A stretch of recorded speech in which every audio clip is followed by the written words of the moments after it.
Hi guys, my name is Nilesh Pandit and I'll be taking you through my new series called The Entrepreneur Diaries.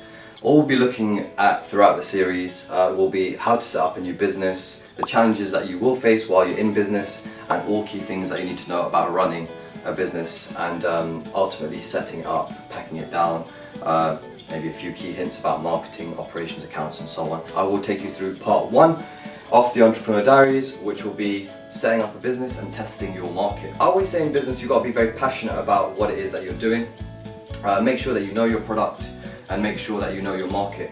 So for example, I started with 5-a-side. So I set up 5-a-side leagues firstly in London and then in Birmingham. Back then there wasn't a lot of competition for it, there is now.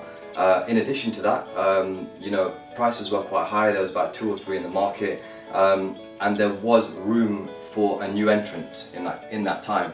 So whether you're a barber, whether you're a fitness trainer, you're opening a new restaurant, it's really important that you understand your competition and know your industry. That's actually point 2. So point 1, which I touched upon very briefly, is naturally you have to know your product. So what are you selling? Can it generate sales? Again, don't give up. That's really important. Okay, you might get 50 people that tell you, the product is no good. If you believe in your product and believe that you can make the sales, then give it a go. But you have to test it first. You're not going to just randomly launch something and not ask people about it. You're going to have to test it out, see what people think. Obviously, it's up to you what you do with their advice at the end of the day, but it's important you get an understanding of what people think, how to improve.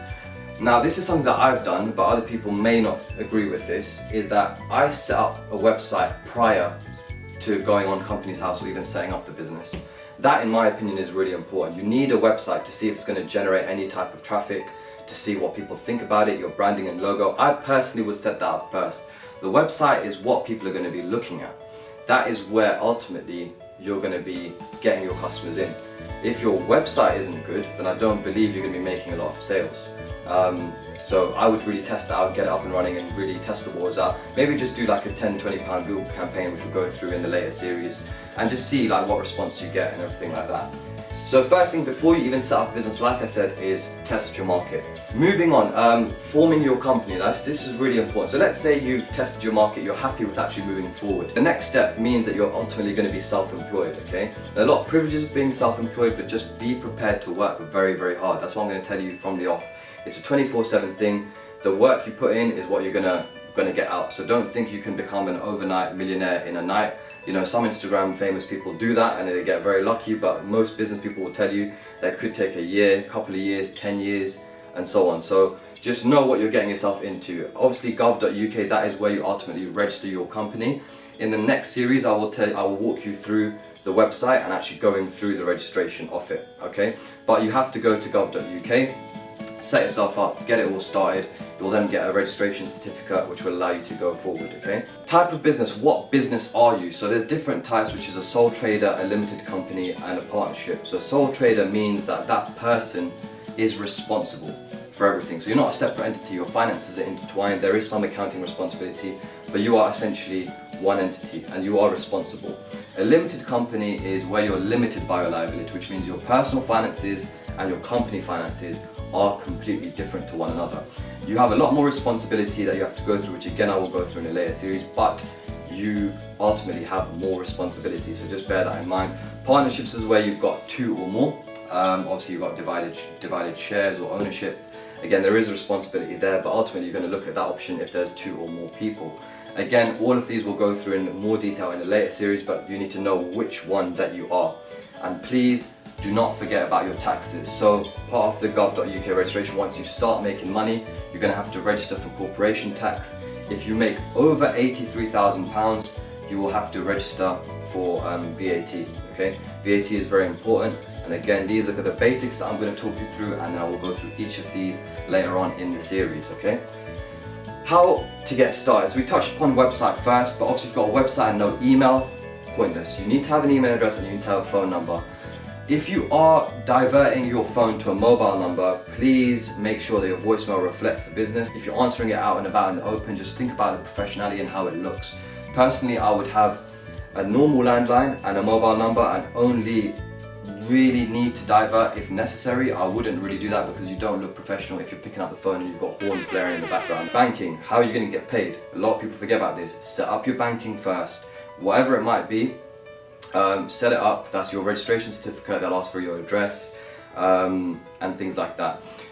Just going back slightly, obviously your ownership and shareholdership, which obviously will come through in a later series, but who's got what shares and where is the address? So I personally would try and not link your home address to the business address. Try and pick a virtual address or a PO box or something if you're starting up. They're very cheap, but just think about it, because at the end of the day you don't want letters coming to your house if you want to move house, or let's say you live with your parents for an example, you don't want those letters coming in. If something did ever go wrong, HMRC could very well turn up at your doorstep. You don't want that kind of drama. Think about that as well when you're incorporating your company and setting up all of your banking and all of that kind of stuff, okay? Accounting, very important that you have a good accountant, okay? We touched upon that earlier, but accounting is very, very important, okay? Get a good accountant, make sure you know your accounts, how to report. You're not going to know everything about your accounting, you'll just know about your industry, your taxes and stuff like that, but get some good advice from an accountant. Make sure that you know exactly what it is that you're doing, okay?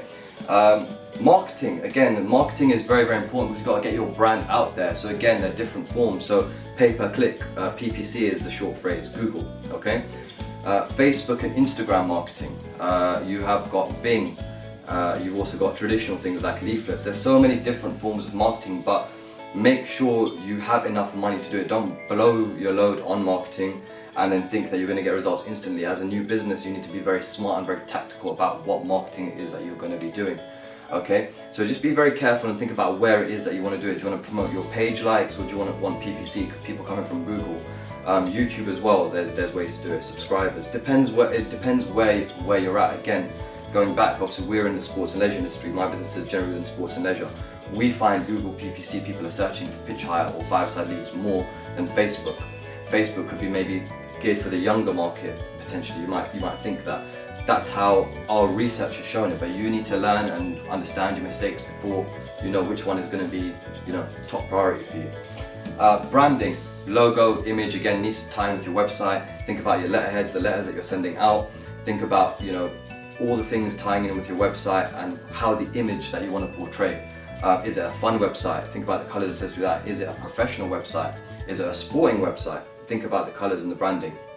Salary.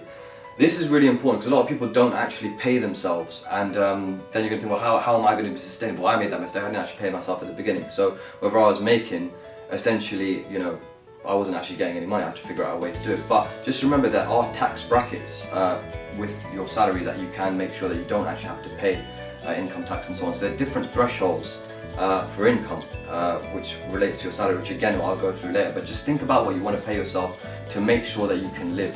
Because let's be honest, if you can't live and go through day-to-day life, your business is going to function because the business functionality will be around you.